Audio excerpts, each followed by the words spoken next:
So we recently completed a survey of the e-clinical landscape about 2 years ago, and we wanted to build on the findings from that and better understand how are companies managing the growing volume of data, the disparate data sources, what best practices they're implementing, and really just deepen our understanding of how data sciences and data management landscape is changing.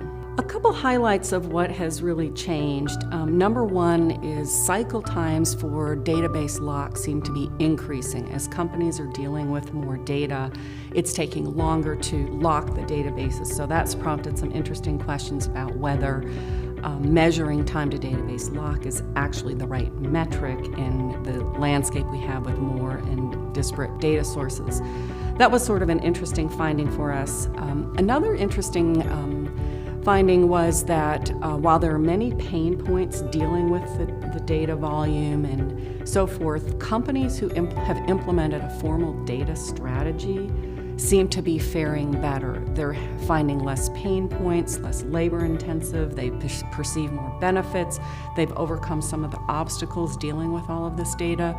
So that's an area that we're really drilling down into to find out how people are approaching their data strategy and the perceived benefits and hopefully quantifiable benefits they're achieving from both the data strategy as well as the technologies they're using to manage the data.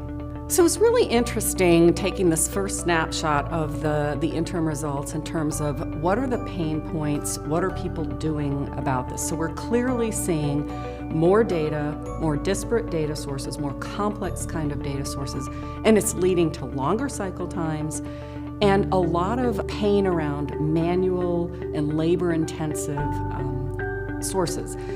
We saw that people are still using some less sophisticated tools, a high predominance on Excel, SAS, and so with all of this, it seems like there's really a cry for help in terms of what can I do to manage the growing complexity and volume of data? And so it was especially interesting, our core subgroup that seems to be faring better are the folks that have a formal data strategy, and we really probed into that, as well as the folks that are using more sophisticated tools, the data repositories, the data lakes, the data hubs. We sort of looked at that group and how that's impacting their productivity and performance.